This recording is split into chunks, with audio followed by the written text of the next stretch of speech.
Après avoir établi que Dieu est bon, qu'il est le bien suprême et que toute bonté procède de lui, saint Thomas poursuit son chemin. Une nouvelle question s'ouvre. Dieu est-il infini? La question est plus difficile qu'elle n'en a l'air, car dans notre expérience, l'infini est souvent associé à ce qui est indéterminé, inachevé ou imparfait.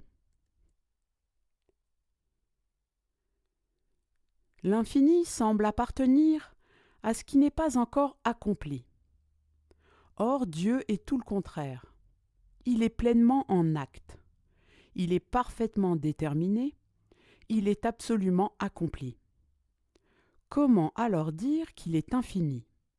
C'est toute la difficulté de cette question.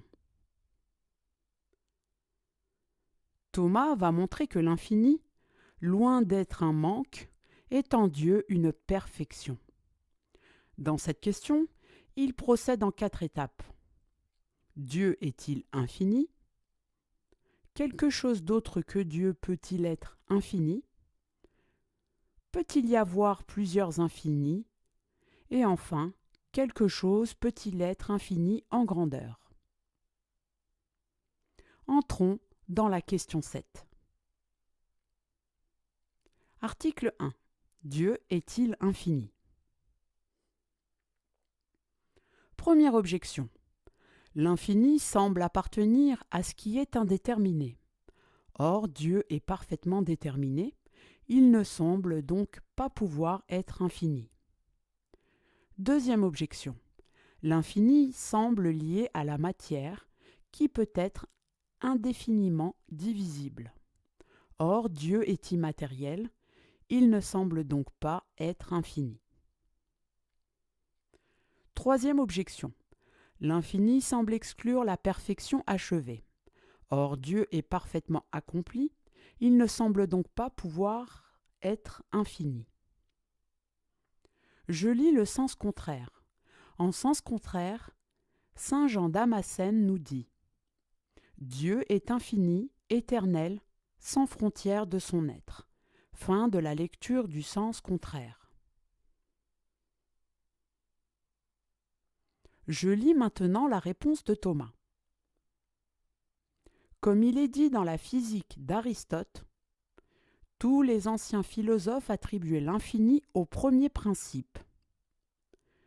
Observant avec raison du principe premier, les choses découlent à l'infini.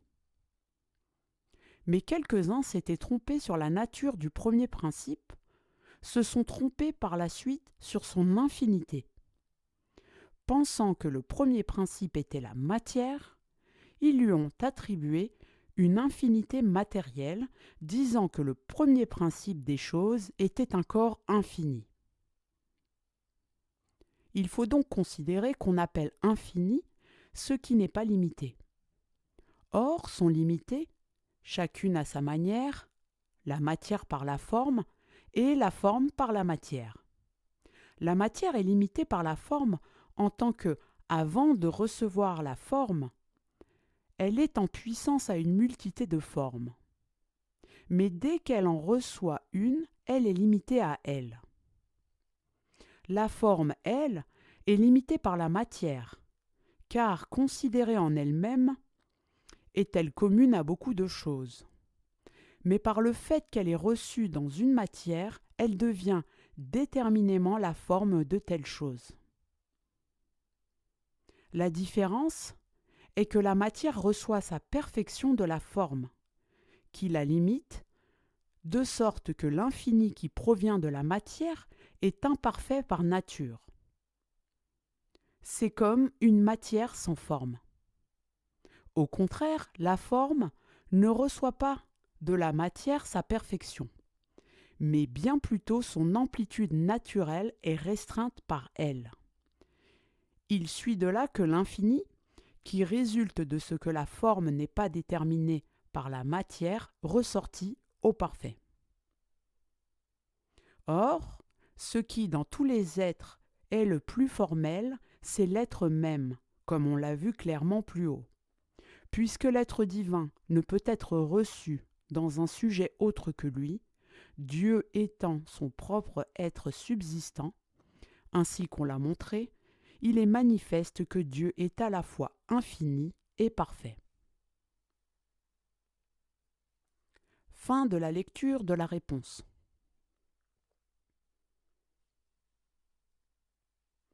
Thomas affirme que Dieu est infini, mais il faut purifier ce mot. L'infini ne signifie pas ici absence de forme ou indétermination. Cela signifie absence de limite. Dieu n'est limité par rien, car il est l'être même. Tout ce qui est fini reçoit son être et se trouve limité. Dieu, lui, ne reçoit rien, il est acte pur. Et c'est précisément parce qu'il est pleinement en acte qu'il est infini.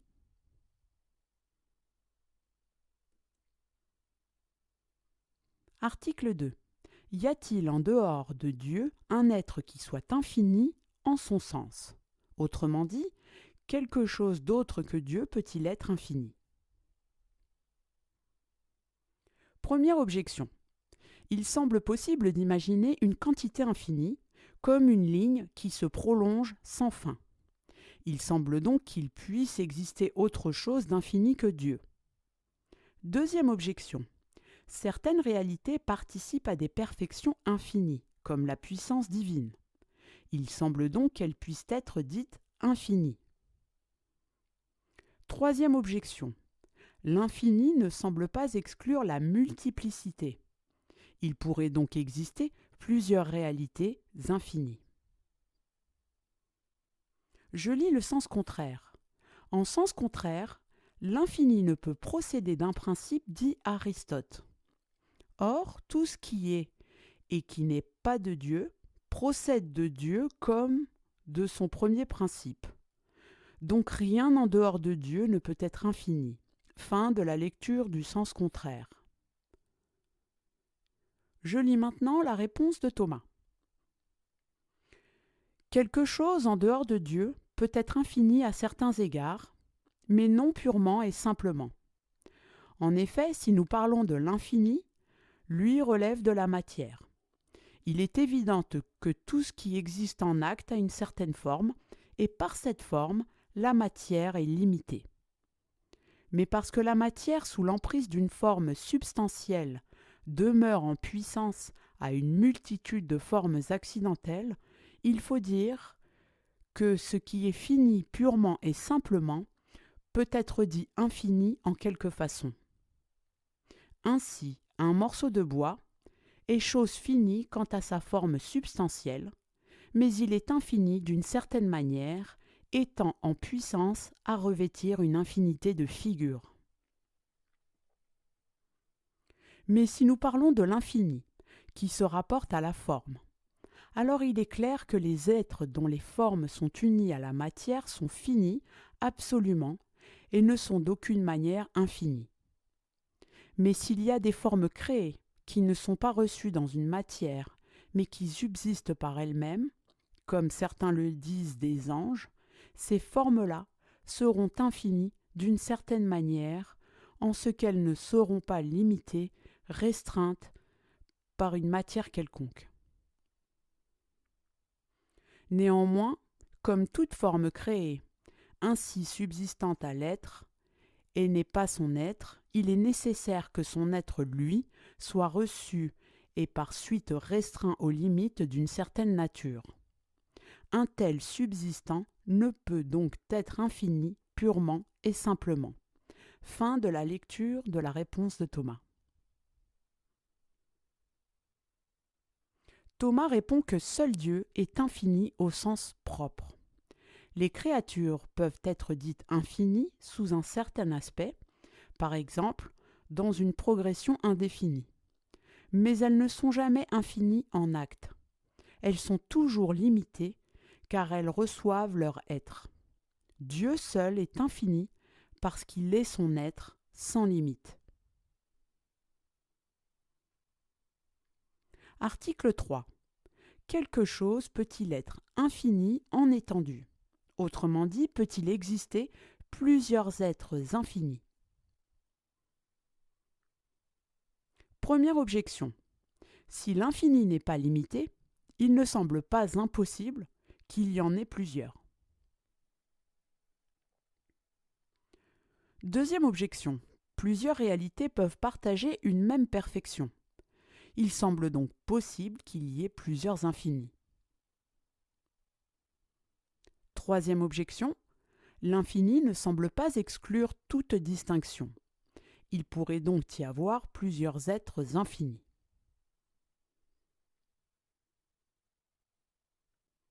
Je lis le sens contraire. En sens contraire, tout corps a une surface. Or, tout corps ayant une surface est limité, fini, car une surface est la limite d'un corps fini. Donc tout corps est fini, est limité, et ce que l'on dit de la surface, on ne peut le dire de la ligne. Donc rien n'est infini en grandeur. Fin de la lecture du sens contraire.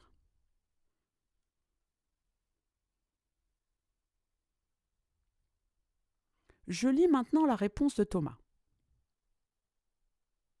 Autre est l'infini en essence, et autre est l'infini en grandeur. À supposer qu'il y eût un corps infiniment étendu, comme le feu ou l'air, ce corps ne serait pas pour cela infini en son essence, car son essence serait limitée à une espèce par la forme, et à un individu par sa matière. C'est pourquoi, étant admis ce qui précède que nulle créature n'est infinie en essence, il reste à nous demander si quelque créature est infinie en grandeur. Il faut donc savoir que le corps, qui est étendu de tous côtés, peut être considéré de deux façons. Selon les mathématiques, où l'on considère en lui que la quantité, et selon la philosophie de la nature, qui considère en lui la matière et la forme. Parle-t-on du corps physique, il est évident qu'il ne peut être indéfini en acte, car tout corps physique a une forme substantielle déterminée, et comme les accidents dérivent de la forme substantielle, il est nécessaire que d'une forme qui est déterminée dérivent des accidents également déterminés, parmi lesquels la quantité. D'où il suit que tout corps naturel a une quantité déterminée, entre une limite supérieure et une limite inférieure. Il est donc impossible qu'un corps physique soit infini. C'est ce que prouve encore le mouvement. En effet, tout corps physique a un mouvement physique. Or, le corps infini ne pourrait pas avoir de mouvement physique. Il n'aurait pas de mouvement rectiligne. Parce que rien ne se meut physiquement ainsi, à moins qu'il ne soit hors de son lieu, et cela ne peut arriver à un corps infini qui par hypothèse occupe tous les lieux, et pour qui n'importe quel lieu est indifféremment son lieu naturel. Un tel corps n'aurait pas davantage de mouvement circulaire, car en tout mouvement circulaire, une partie vient occuper à son tour l'endroit occupé précédemment par une autre, et ce corps étant supposé infini, cela serait impossible. Car alors, si l'on suppose deux rayons partant du centre, ces rayons doivent en s'allongeant s'écarter toujours plus, et si le corps était infini, à la longueur des rayons correspondrait une distance infinie, impossible à franchir. Si l'on parle du corps mathématique, on aboutit à la même conclusion. Car si nous imaginons ce corps mathématique existant en acte, il faut bien que nous l'imaginions sous une forme. Car rien n'est en acte que par sa forme. Puisque la forme de l'être quantitatif, en tant que tel, est sa figure géométrique, il est donc inévitable qu'il ait une certaine figure. Et ainsi, il sera fini, car la figure d'un corps est précisément ce qui est compris dans une ou plusieurs limites. Fin de la lecture de la réponse.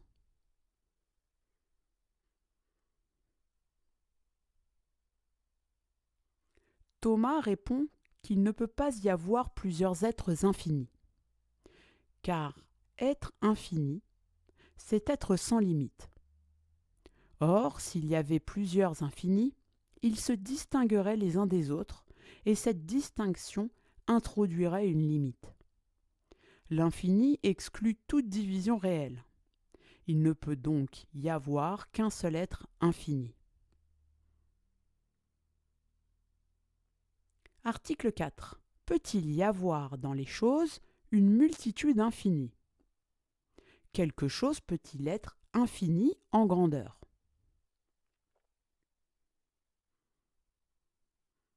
Première objection. Il semble possible d'imaginer une grandeur infinie, par exemple dans l'étendue ou dans le nombre. Deuxième objection. La puissance divine est infinie. Il semble donc qu'une grandeur infinie puisse exister. Troisième objection.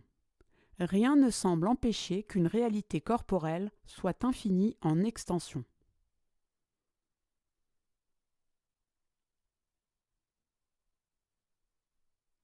Je lis le sens contraire.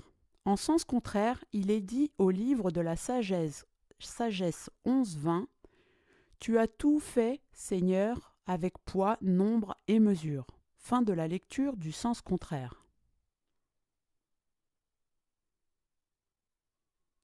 Je lis maintenant la réponse de Thomas. Sur ce sujet, deux opinions se sont fait jour.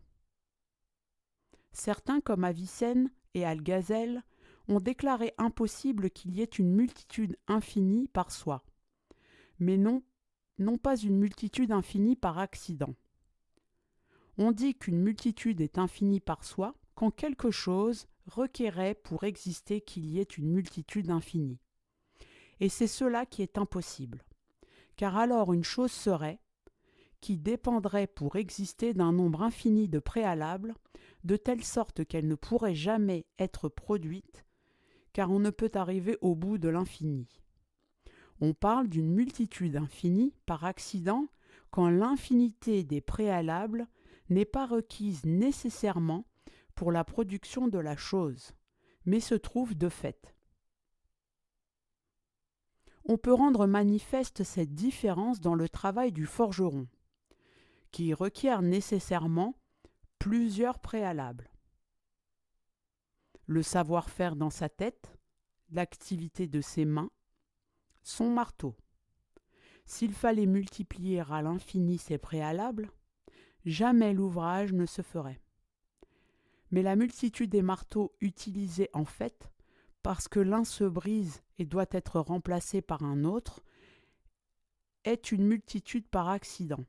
C'est par accident en effet qu'on emploie plusieurs marteaux, et cela ne changerait rien à l'action, qu'on en utilise un ou deux, ou plusieurs, voire une infinité si le travail se poursuivait pendant un temps infini. De cette manière donc, nos auteurs ont jugé possible qu'il y ait une multitude infinie en acte, si c'est par accident. Mais cela est impossible. En effet, une multitude doit appartenir à une espèce donnée de multitude. Or, les espèces de la multitude correspondent aux espèces du nombre. Mais nulle espèce de nombre n'est infinie, car le nombre se définit une multitude mesurée par l'unité. On doit donc dire que toute multitude infinie en acte est impossible, par soi ou par accident. De même, toute multitude existant dans la nature est une multitude créée. Or, tout ce qui est créé se trouve compris dans une certaine intention créatrice, car un agent n'agit pas pour rien. Il est donc nécessaire que l'ensemble des choses créées correspondent à un nombre déterminé. Il est donc impossible qu'une multitude infinie existe en acte, même par accident. Mais il est possible qu'il y ait une multitude infinie en puissance, car l'augmentation de la multitude est consécutive à la division de la grandeur, de sorte que plus on divise, plus on obtient d'éléments numériques. Donc, De même que l'infini se trouve en puissance dans la division du continu, pour cette raison que par la division, on se rapproche de la matière, comme on vient de le montrer. Pour la même raison, il y a de l'infini en puissance dans l'accroissement de la multitude par addition. Fin de la lecture de la réponse de Thomas.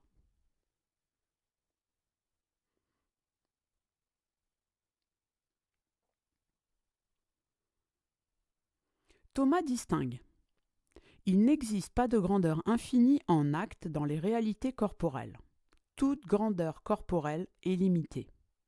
Il peut exister un infini en puissance, comme dans la division ou dans la progression du nombre. Mais cela n'est pas un infini achevé. Dieu, lui, n'est pas infini en grandeur, mais en perfection. Son infinité n'est pas spatiale. Elle est dans l'ordre de l'être.